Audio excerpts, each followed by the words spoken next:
Afternoon, everybody. Our sunny days went away. Are now overcasting and cold. Gotta love Texas weather. I have a pirate ship in my backyard. It came in over the weekend and my whole backyard is in disarray. There's ship parts all over the place. It's like, I don't know, there's a jungle gym all over the ground outside. So that is what's happening in my world of isolation and solitude around here, is that a pirate ship is being built. Pirates need to be found. It's not as warm as I would like it to be. I would much rather have my swimsuit on and be laying out in the sun today, getting a suntan. But instead, no, I had to go and bundle up. I'm just like, I can't get warm. I can't get warm. Although I don't think I have the heater on. So I guess I probably can't get warm because it's just not warm in my house right now. I'm not going to be hanging out in-house all day long. So yeah, outside of that, what else? If I still have black, I was like going like this. I'm like, do I have any black on my teeth? Because I was eating charcoal ice cream earlier.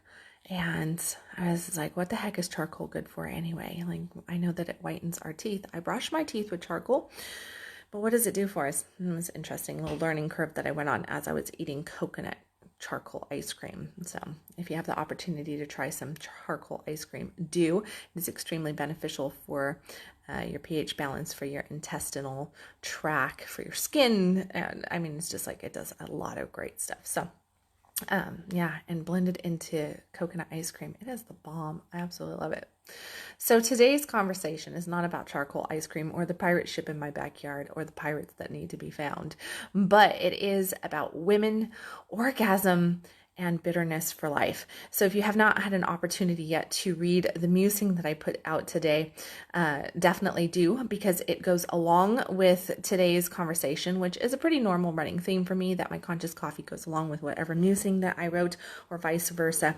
They are supportive to each other for the energy of today. And yeah, so my musing is all on how Prince Charming loses his charm and, you know, what goes on there. So we're talking relationships. Go figure, relationship coach talking relationships. You know, all this COVID-19 stuff, it has everybody, yeah. So COVID's out there and we all understand what's going on in the news, the media, and the world and everything. But what's really hitting home is the home life and the relationship and the sex and what is going on that home front as people are being brought together and separated within their own houses over this trying time of isolation and stay-at-home laws that are in place. So, you know, every relationship is kind of being pushed in different ways. A lot more connective time is there, but connective time is more than just being in the same space with somebody. Connection is about intimacy. It is about actually paying attention. It is about inquiry. It is about taking time to actually be present with one another and talk, hold each other, cuddle, do something other than just watching Netflix or old reruns of football games. Yeah, guys, I've busted you doing this one.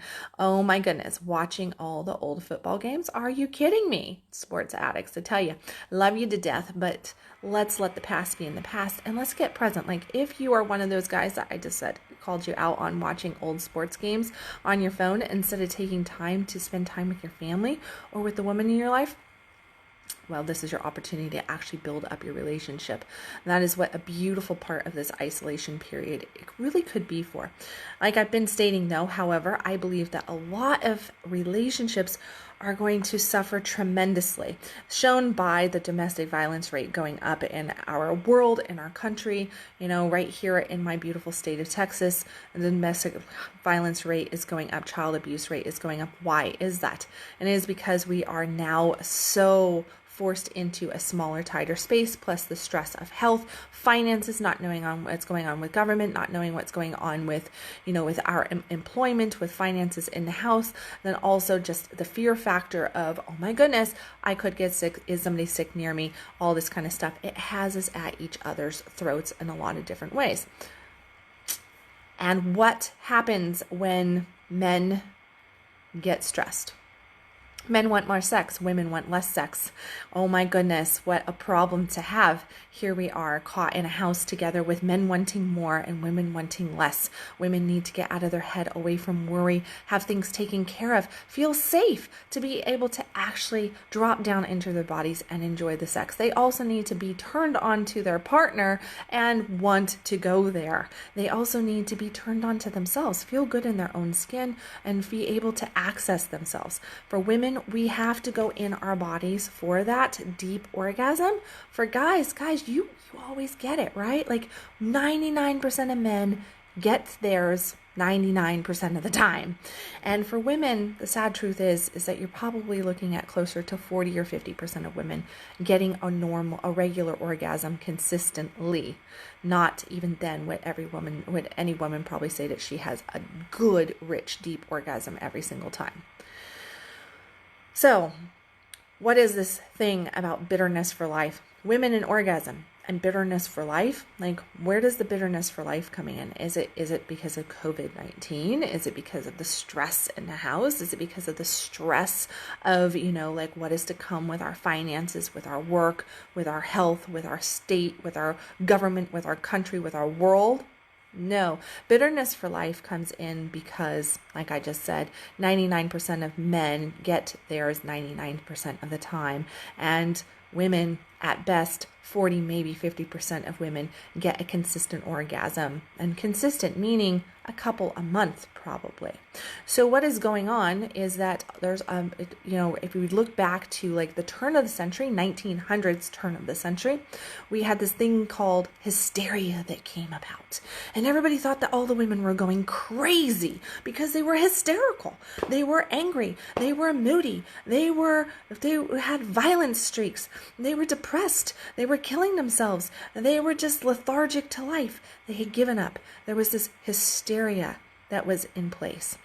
It was a disease. Nobody could figure out what was going on with it. Well, now today, we kind of make fun about this, but hysteria was caused because the women weren't getting sexed properly. They weren't having orgasm. And what does lack of orgasm do for us women? Well, it does a bunch of stuff. Matter of fact, hold on just a second because I do have this right here. I just have to pull it up on my screen. Give me just a second. This way I can go through the whole list for you guys. And this is not a complete list. This is just from an experience that I had a few years back where I put myself into a 90-day time frame of not having orgasm. I know, crazy, huh? Absolutely freaking crazy to do that. Like, why would I do that to myself? Because the best science experiment is the science experiment on self. And when you're working with thousands of people, women and men and couples, and you are a person like me who loves to learn about people and about the body and about sex and energy and psychologically what's going on and emotionally what's going on, and you want to help heal the world, well, then you do crazy stuff like this, like make yourself not have an orgasm for 90 days and see what happens. So I went from this turned on state, this multi-orgasmic state, this, just vitality in life, this just excited and confident and feeling good in my skin and like being able to have multiple orgasms left and right and just surrender. And oh my goodness, it was so yummy and so juicy. And then I went into this 90-day time frame, which I did to myself. And these are 29 things that I experienced over the 90 days of not having orgasm. And this is where the bitterness for life comes in, okay? So this, I really want you to listen to this. 29 things that 90 days of no orgasm gets you. My own personal observation, okay? Irregular periods, heavier menstrual flow with more pain and moodiness, a constant feeling of female blue balls. Yeah, we get that, guys. We get female blue balls. It's really, really achy. And as I was telling my guy the other day, I asked him, because he was like, he kind of gave me this look of like, what the heck are you talking about, female blue balls? I was like, have you ever experienced blue balls? And he's like, yeah. And I said, so what did that feel like? And he said, well, it was achy and it was painful and it was hurt. And I said, what did that do to you mood-wise, like emotionally? And, your mood. And he's like, well, I had less toleration. I was more irritable. I was frustrated. I was kind of angry and pissed off at the world for the day or two. And I was like, okay, well, imagine doing that for 90 days. 90 days of it, okay? That's what female blue balls get to. Aching in the pelvis. Less fluid stride in my walking. My actual physical stride in my walking changed. From having this fluid feminine flow, like, that sexy walk that women can have, I went to a more rigid, squared off walk where I just didn't have the fluidity in my stride anymore. I had decreased confidence. I was starting to suffer from some pretty good bouts of depression. I felt anxious over the silliest of things, like anxiety would just come in. I started having this feeling of just like something's going to go wrong today. I don't know what it is. And I would just feel this tension in my body. I had headaches. I'm not a person that takes any kind of medicine at all. And I definitely don't take headache pills unless something serious going on. And when I went through this 90-day phase, what ended up happening was I started popping headache pills. And that's a big deal to me because I don't do that. I don't get headaches. I stay hydrated. I eat right. I get proper sun exposure. I exercise. I do my meditation. I get good sleep. I get good sex until this period. And I started to have headaches, like migraines. My body just hurt, like my muscles hurt. I felt like I was like, man, do I have all of a sudden some sort of disease or something that's taken on into my muscles and everything? I had a decreased immune system. I just kept getting sick over the damnedest little things. Like a little bug would come through and I was getting sick. I always felt sick. My stomach was just in angst. I just felt like my intestines weren't right. I just was off. I couldn't get well quickly over anything, where my immune system typically is strong, and if I do get something, I move right through it. During this time frame, I struggled. I ended up getting sick for quite some time where I just could not break what was going on with me. I was fatigued, exhausted, just could not get my shit together, was completely exhausted. I had increased hunger. I was like, all of a sudden, me who doesn't eat a bunch of food, all of a sudden was like picking at all of the different foods. I was like, ooh, chips, ooh, cake, ooh, ice cream. I was craving all the bad things and I just could not get filled up. I would have breakfast, I would have lunch, I would have dinner, I'd have snacks in between. I was drinking my water and I was still just hungry, so hungry. So guess what came of that? Weight gain. I also had weight gain. I had weight gain that went on. I probably gained about 15 pounds over the course of this 90-day cycle. My once clear skin, I've never had bad skin. I was that teenage girl that probably made all the other teenagers jealous because I didn't have any acne and I just have like really good skin tone and everything. So I never had any of that problems. Not to mention, I'm like a skin care addict and I really take good care of my skin. So I started actually having different blemishes pop up. So my once clear skin had numerous breakouts happen. I just had this feeling of hopelessness come over me. Like I was like, why bother? Like, why even bother? And I had really a limited to zero desire for anything.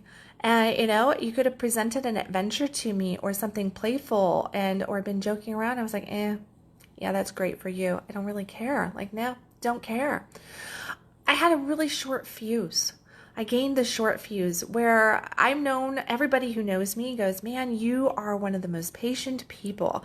I got 7 kids, I got all these people in my life, and I am a giver, and I have a lot of patience, unless I don't have orgasm in my life. And then I don't have very much patience. The tolerance level was just down, completely down, short fuse, limited patience, toleration, and understanding. I didn't even care to understand anybody else's troubles or sagas or listen to them anymore because I was so caught in my own chaos and chatter in my head and the pain in my body, the numbness that I was experiencing. My once clear head was now full of mental chatter. It was just like a storm of people in my head yelling at me. My breasts were tender. I had zero libido.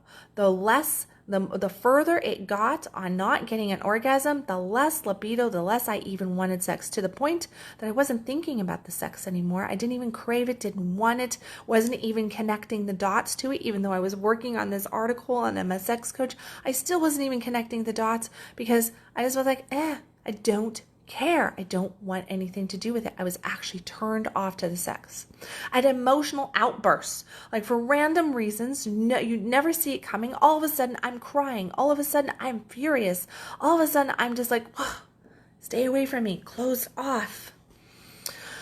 I cried every single day.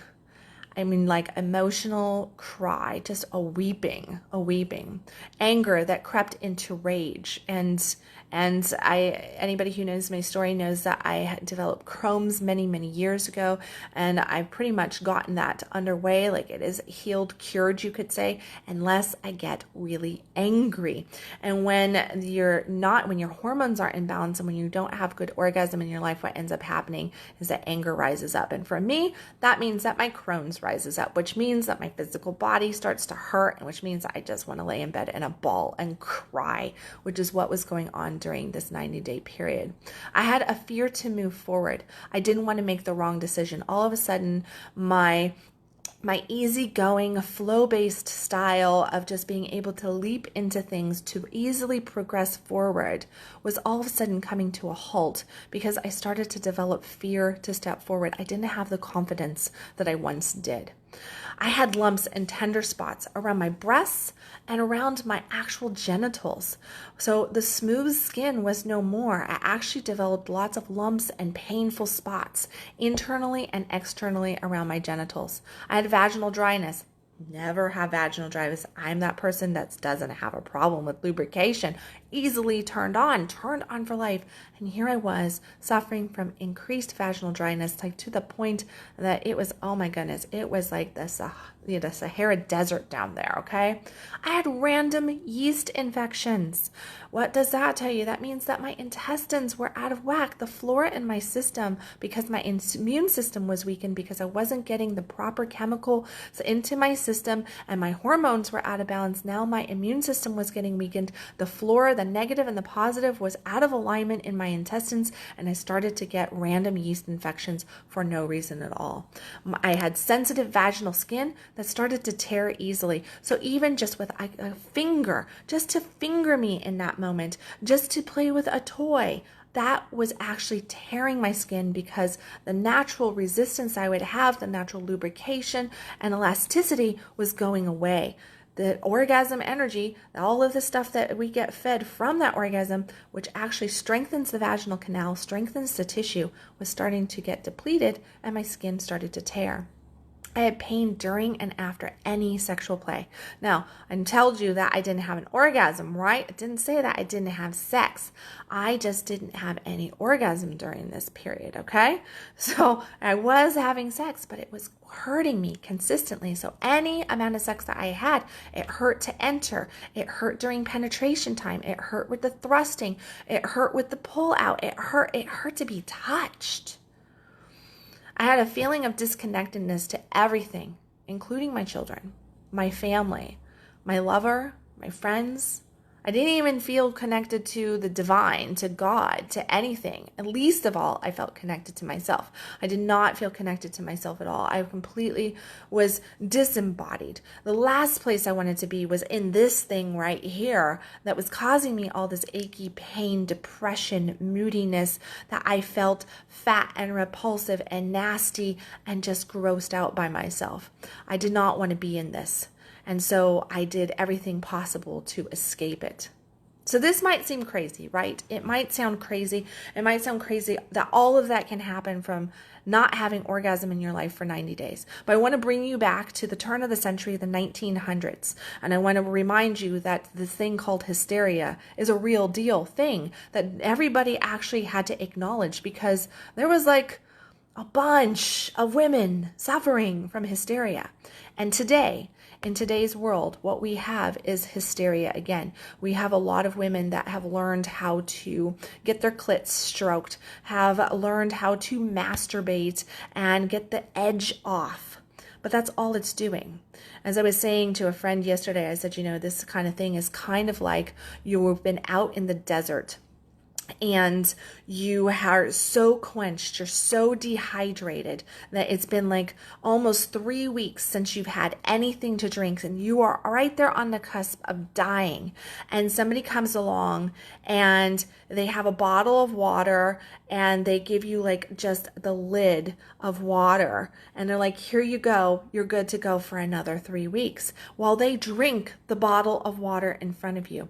And that is what is happening in a lot of female-male relationships right now. And I really see happening right now as everybody's really stuck in their houses, and there is a lot of more sexing going on, and it can be a beautiful thing, but it's not a beautiful thing if one person is parched and the other one is totally nurtured and full of life and just getting fed consistently, but the other one is actually dying right before you. And this is where the bitterness for life comes in. This is where guys, if you really want to love your woman, if you really want to be with her and to support her and take the edge off of any trying time, not just right now what we're going through, but you might go, well, man, my woman's been that way for the last 5 years. She's been going through all that stuff. We couldn't figure out what was wrong with her. She's always moody, da da da da. It was only the first couple years of our marriage, of us being together, that things were good, and then things just went downhill. It was because she had a kid. It's because we had financial problems. It's because we moved. It's because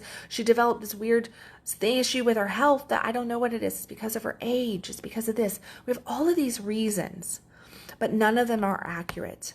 The true reason is because your woman, excuse my French, is underfucked. And it's not the amount of sexing that she is needing. It's the depth, the penetration, and the orgasm.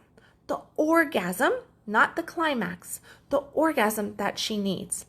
This is not about the quick get her off clitoral fix. This is about the deep ravishing of her being. This is about going deeper than her physical body and actually penetrating her heart and soul in this matter. If you can't show up in the bedroom at that level and truly penetrate her and truly bring her there, then you probably have no business having sex with a woman. And you can't say that you love her if you're not willing to actually take the time and educate yourself on the feminine in this to really help her get to that level. If you're just getting in there and getting yours and drinking that whole water bottle and giving her just a lid of water every single time at best, or maybe not even offering a little water, just taking the whole bottle for yourself, then expect all of this that I shared here, and some massive bitterness, some massive, massive bitterness, because what you are doing is you have built a humongous ravine between the two of you.